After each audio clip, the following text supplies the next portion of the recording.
So like try to reduce the baking time po, or check your oven temperature with an oven thermometer po. Oh, okay. So that's actually a good idea. I didn't realize that when you're baking, so you can't always trust the display on the oven. Is that right? Kind of, Oh, but like you still you still like need to check it, you know. okay. Yeah, I guess that makes sense though. There are some spots maybe that aren't holding the temperature as well as other ones. So I guess that also goes to another question that I forgot about. When you were making your recipe for, or when you were baking the crinkle cookies, you had in there a step to make sure your oven was preheated before you put in your cookies. I guess for any recipe too. But why do we need to preheat instead of um, putting the food in right away and then heating the oven up? Like to just like maintain the heat inside the oven, because like if you already put the cookies there and then it's not that heat yet, or Mm-hmm. the oven is not that preheat yet, like Okay. the cookies like getting flat too, you like Oh, they're going down. And and we don't want that. We don't want cookies like that. Um, I know. Well, there's also, I guess maybe this is also a temperature issue, but I know with like maybe some food. I'm thinking of bread, or I guess even the macarons that I tried to make before. But sometimes when I'm looking at it through the glass, because I know we talked about this before, but don't open your ovens to check your food. yeah, that's why they made the oven with the glass pot, like to just check it with your eyes and not open it. Okay, but sometimes, well, at least for me, it's hard to tell. Like I need to like look at it or like touch it just to make sure. Yeah, But okay, I'll try my best not to open the oven, but look at the that's glass. Look through the glass. yeah, that's why also like we're putting some timer po. So like Mm, we have to check it. We can okay. check it. Okay. But I know there's also some situations wherein I find that like the with the macarons, for example, that I've made, sometimes I've scorched or like burned the top, even though it's not red, like it's not baked. Like at least for the macaron, it's still like soft or not set. Do I need to like cover it, or um, do I need to bake it at a lower temperature? Maybe I'm wondering why my baked goods are like scorching or like burning before it's even ready. So like you can try to like reduce the baking temperature po, or like Okay. cover the edge with foil po. Oh, what does the foil do? Like to, especially the heat po, Mm-hmm. cover it up po. Okay. So it like traps it, kind of. Does that make sense? Kind Is that the of, right word? It like traps, even though it's kind of, I guess, trapped in the oven yeah, already. But like okay, so it kind of keeps.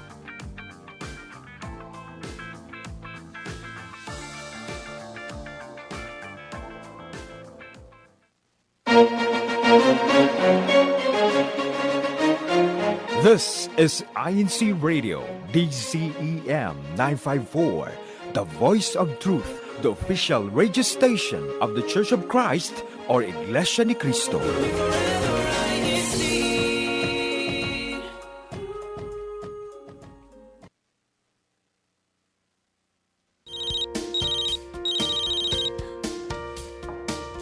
hello.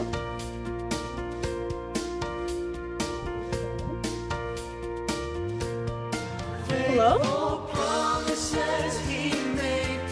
Hello?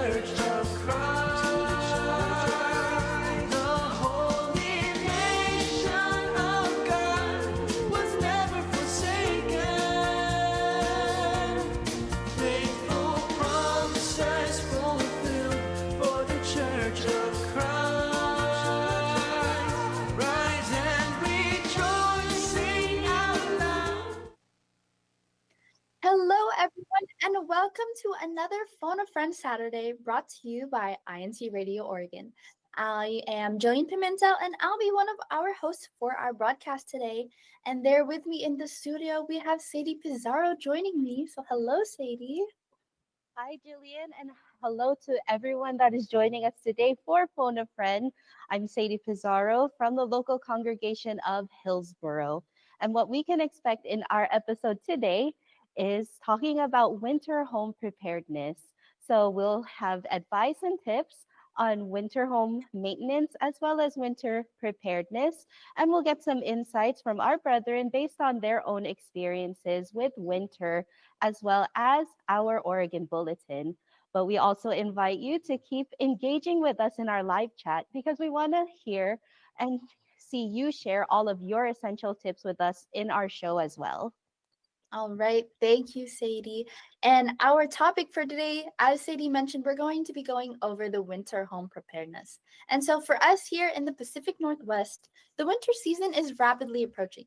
For others, they might have winter weathers upon them already. So, as we transition into this winter season, we must not only prepare ourselves, but also our homes, our houses for the change in the weather. Now, some of you might already know the term winterize. So, when it comes to preparing your house for winter, but for others, this can be a brand new concept when owning or renting a home. And while we're already on the topic of this type of weather that Oregon, our District of Oregon faces, just to mention some of them, we might already know that we have black ice, freezing temperatures. I know many of us have probably experienced power outages in our homes at some point. We have windstorms, slush or hail, heavy rains, and even flooded roads. So there's a lot to really educate ourselves about when it comes to the PNW winter weather. So we're going to go ahead and listen to our first caller's questions. Our caller today is Sister Rose Guillermo, who is a first time and a new house owner. So she has a question about preparing for the upcoming winter season. So our Kuya Tex, if you could go ahead and play that first video for us. This will be my first time to experience winter, and I keep hearing that I need to winterize my house. What does that mean, and what will I need to do? It's a very good question from our sister Rose, especially when you're a first time house owner. There are things that you'll educate yourself on and things that you will learn from those around you who have experienced harsh winters like this before. Now, how about for you, Sadie? What are some ways that you and your family do to winterize your home? Most of the time, when we start winterizing our house, it's mostly my dad that takes the reins on that task.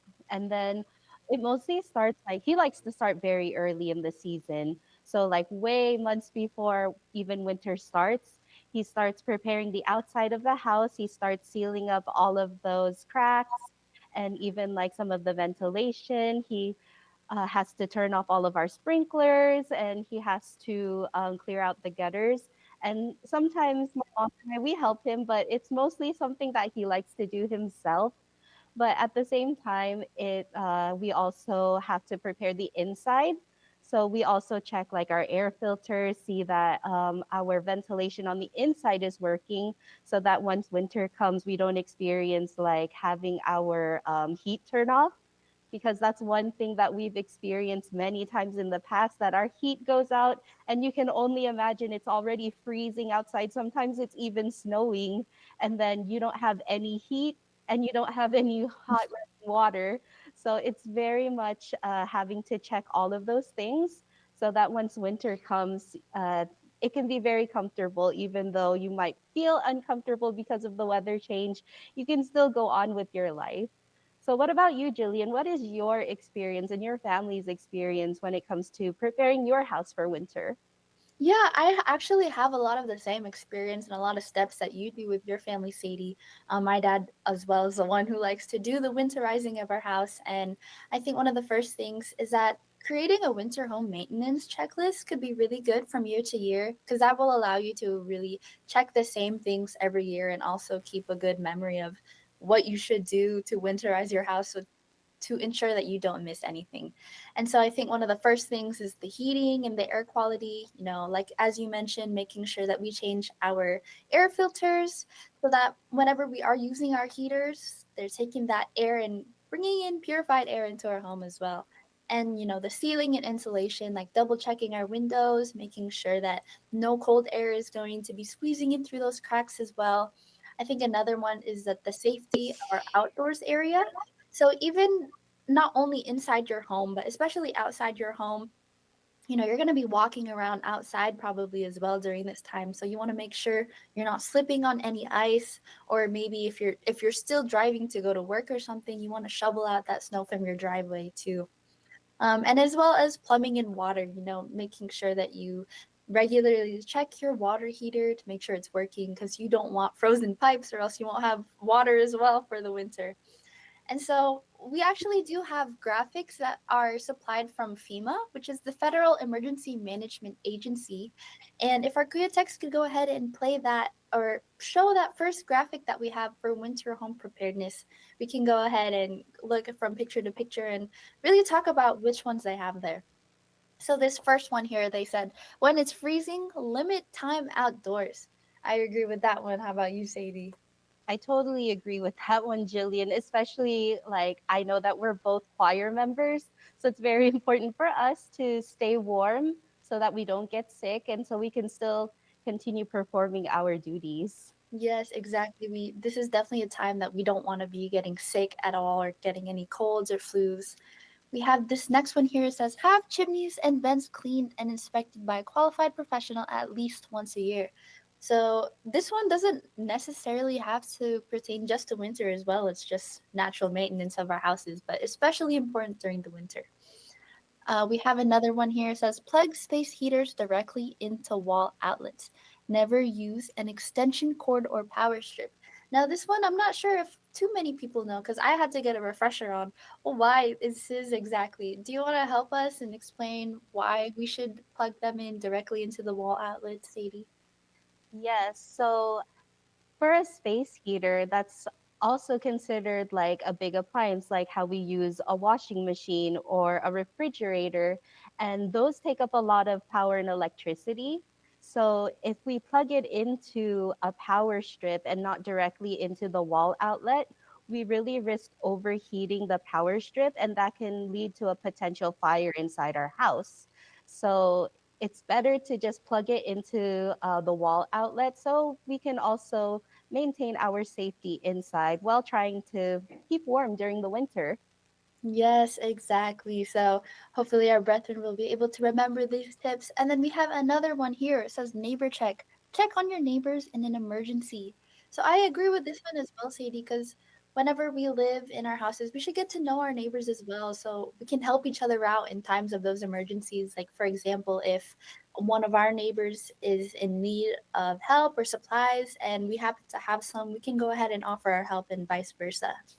I totally agree with that, Jillian. Actually, one of the times where our heater did go out, one of our neighbors is actually an HVAC specialist. So he noticed that we needed help. So for the meantime, he gave us some space heaters so that my mom and I could stay warm during that time, as well as he helped check our ventilation, our heating and cooling inside the house.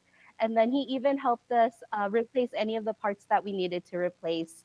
So it was very good that just knowing who your neighbors are to not only keep in touch with what they need, but also like sometimes when you need that extra support.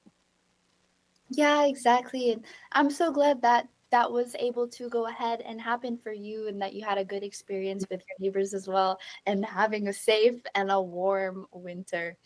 And before we go on to the next part of our broadcast, I'd go ahead and like to read a lot of our live chats coming into our chat today. So make sure you go ahead and answer our live chat question, brethren, which is how are ways that you and your family winterize your home? How do you prepare your home for the winter weather? So I'll go ahead and mention some of our live viewers. We have Brother Richard Salino. They're from the local congregation of Portland joining us. Brother Romel Arlos viewing from the local of Hillsboro. Sister Kristen Padasdao from the local congregation of Hillsboro as well. We have here our sister Mary Jane Angeles from Hillsboro. We have many Hillsboro brethren, your local congregations showing up in the chat today, Sadie. And we also have here, let's see, let's read a few more. We have our sister Melissa Balan from the local congregation of Portland, wishing everyone a blessed day.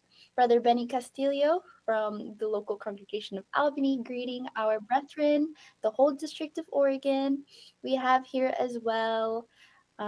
Let's go ahead and keep reading some. Brother Romel Arlos, he said, I usually check windows for gaps and make sure I put weather strips to make sure no cold air comes through windows. It's a very good tip and very good winterizing advice for our brethren here. Now, we've all learned about this winterizing our home, but before we go on to our next part, we would like to go and feature our Scenic Saturday segment, who is showing at one of our natural, beautiful places of Oregon. So if our Kuya Tex could go ahead and play our Scenic Saturday. Scenic Saturday! Oregon is the home of the deepest lake in the United States, and the name of this national park is Crater Lake. Located in southern Oregon, this lake was formed 7,700 years ago when an eruption triggered the collapse of a tall peak, Mount Mazama. Fed by rain and snow, the deepest lake in the United States is one of the most pristine on Earth.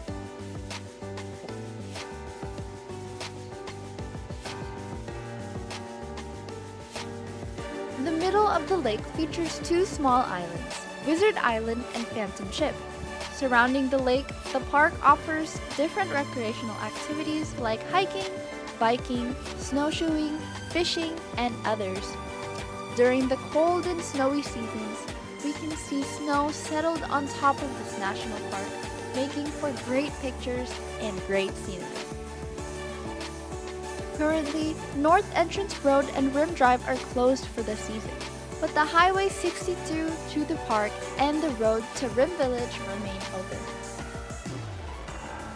The North Entrance Road and Rim Drive will be expected to open mid to late June or July of 2026. So if you find yourself in the area and would love to see this beautiful national park, come take a visit.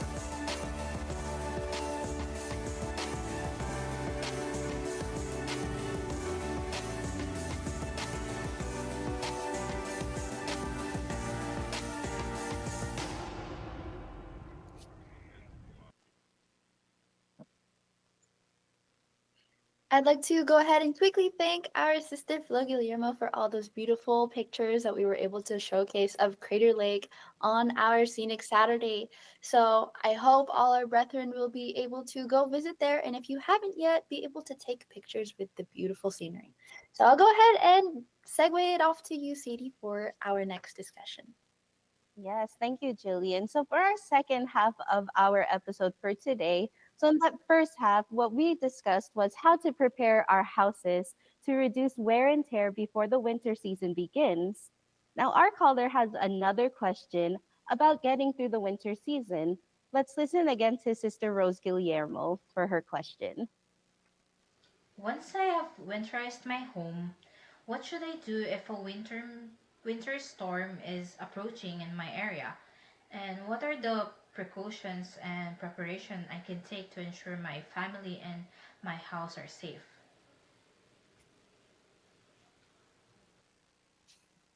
Yes, so we heard from our caller that it's not only concerning getting the house prepared, but it's also getting through the winter. So, what if storms come? How do we remain safe? What do we do? And not only how do we remain safe, but how do we keep our family safe as well? So, just like what we were talking about earlier, is we can always make a winter preparedness checklist. So, how about you, Jillian? What does your family do to prepare for when the actual winter season comes?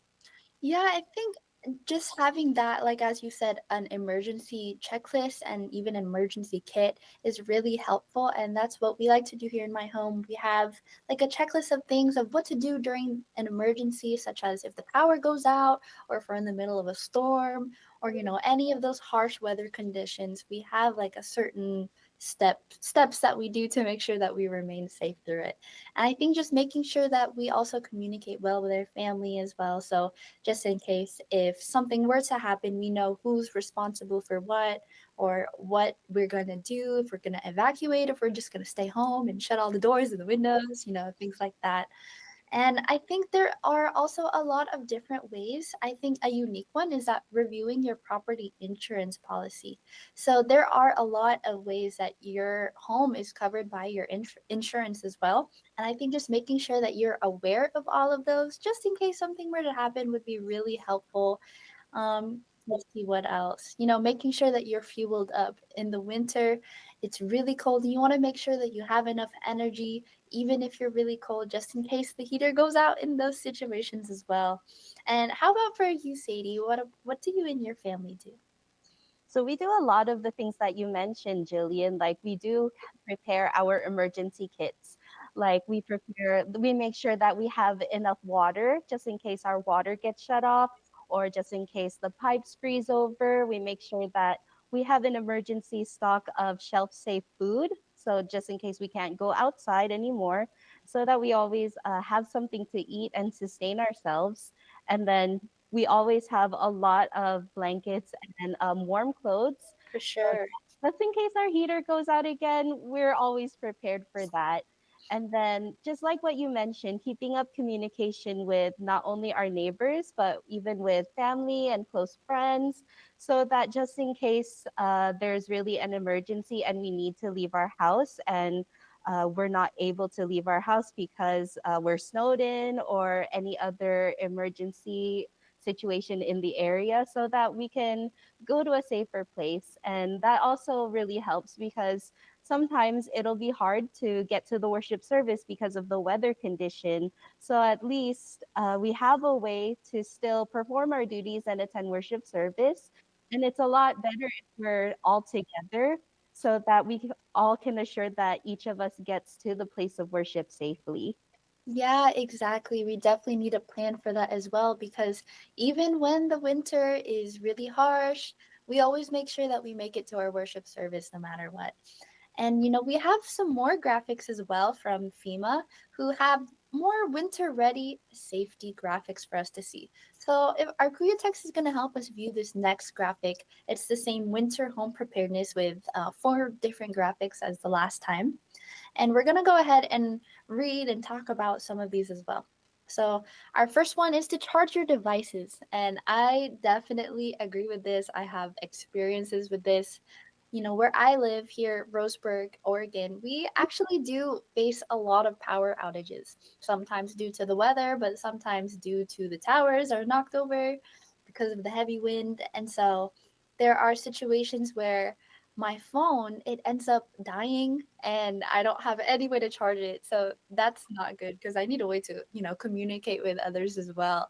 So charge your devices and even have a portable charger if you have one. How about for you, Sadie? Have you had any experiences about this and power outages? Yes, so definitely having all of your devices, your cell phone, your laptop, your tablet, anything that especially that you use for communication is always good to have fully charged, especially and even if you have a power bank. So if in case the power goes out temporarily and you notice that your devices are getting a little bit low on their charge, at least you have something on hand just so that you can get through the period that there's no electricity. Exactly. We have our next graphic here. It says, the time to prepare is now. Gather supplies for your family, pets, and service animals. So, food and water, medications, flashlights, chargers, IDs, and insurance documents. I think one of them here, flashlights are important too, because if it's dark at night and your power goes out, you need to be able to see as well. So, making sure you have those ready and on hand. And I like this saying here, the time to prepare is now. Sometimes we get into that mindset of, oh, nothing's going to happen. It'll be okay. If we have the power go out, it's okay. We don't need to prepare. I don't think it'll happen anyways. We should be able to prepare this now, just in case for those emergency situations. Why don't you go over this lost power due to the storm slide here, Sadie? Yes, so if ever we do like ever lose power during the storm, we can always make sure that we unplug anything that is in the power outlets, just in case once the power goes back on, we don't experience any power surges, we don't get any sparks, because any of those sparks could lead to, again, another potential fire inside your home. And then make sure that you keep your refrigerators and your freezers closed because you don't want any of that air to get out and start circulating around your home.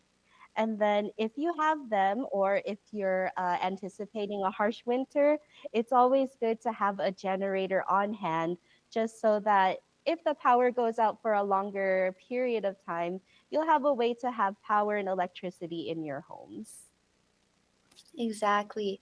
And we have one last graphic from that slide there, and it says build a kit. Have enough food, water, and other supplies to support your needs for several days. And there's actually another graphic, if our good text could play the next one there. It says recommend items to include in a basic emergency supply kit.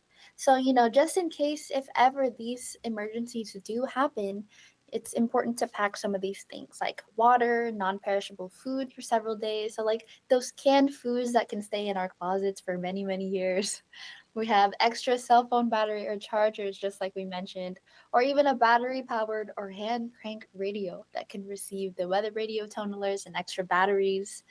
Let's see what else we have here. Flashlight and extra batteries, especially a first aid kit, making sure that we're able to have bandages or even swabs for whenever we need to clean those any injuries that we might have. A whistle to signal for help, dust mask to help filter contaminated air, and plastic sheeting and duct tape to shelter in place. We have here moist towelettes, garbage bags, plastic ties, non-sparking wrench or pliers to turn off utilities, can opener because we want to make sure we can eat our canned food that we packed, and even local maps. Sometimes I know today we rely a lot on our map apps, the ones that can work with Wi-Fi and internet, but sometimes we need to learn how to read those paper maps so that we don't get stranded if we don't have internet or Wi-Fi. So I see here that FEMA has a lot of interesting and very insightful tips for us to use when it comes to winter home preparedness.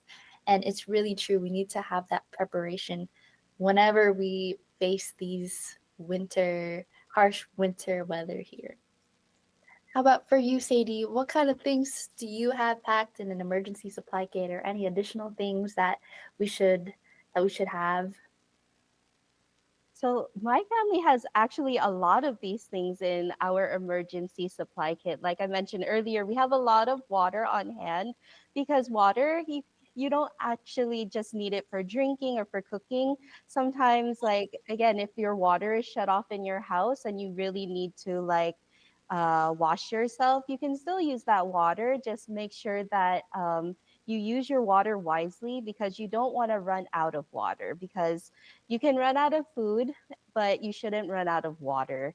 And Yeah, then making sure that even though your food is shelf safe, you should still check the expiration date because, like you mentioned, you can have those things stocked on your shelf for years and years and years. But then once an emergency comes and you see that the label is already expired, that's not necessarily safe to eat anymore. So yeah, you don't exactly. have any food for your emergency. So just making sure that everything is up to date. And then, like we mentioned, always having backup batteries, flashlights, candles, things to help us get through those hard times just until the power comes back on, the heating comes on, or even until the winter season passes. We have something to use for ourselves just so that we can get through whatever we need to get through. So, what we can Exactly. learn today is whether you're a first time or seasoned homeowner, all of us need to maintain, or we want to maintain, the beauty and stability of our houses. So even though we don't know the severity of the winter or any of the weather and seasons that are coming because they're unpredictable, we can always take the necessary preparations to maintain our safety and well-being through these hard times. And the more that we prepare, the more we can be at ease while waiting for all of these storms to pass. Exactly, Sadie, and thank you.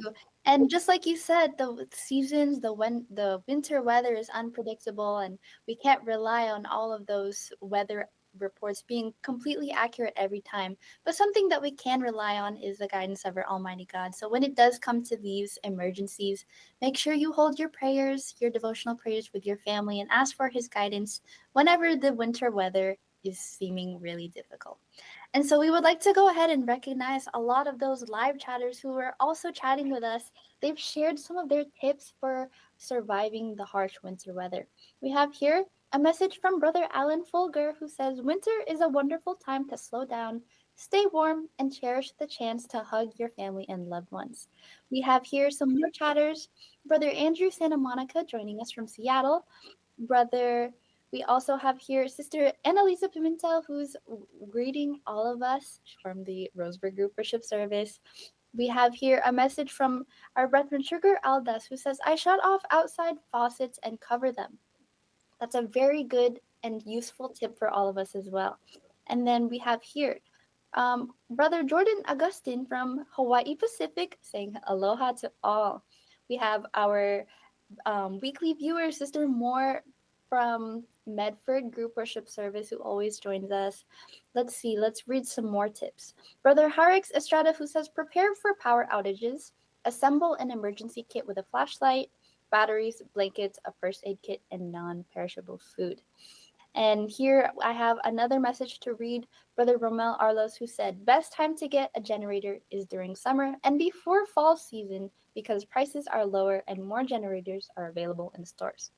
Now we thank you, brethren, for interacting with us in our live chats. We would also like to go ahead and greet our many brethren having birthdays and anniversaries. So happy birthday to our sister Annabelle Fitchett on from Vancouver, who is celebrated on November 15th. We also have our sister Emmy Jen Escano from the local congregation of Portland, the wife of our multimedia advisor. She celebrated yesterday, so November 21st. And also Brother Alex Villanueva there from the local congregation of Beaverton will be celebrating on November 28th. I'd also like to say happy anniversaries to our brethren here, to Sister Jen and Ed Hanley from the local congregation of Vancouver, who celebrated on November 18th, as well as Brother Christian and Sister Karen Dasmariñas from the local congregation of Portland on November 29th. So that is next Saturday, a week from now. So happy birthday and happy anniversaries to all our brethren.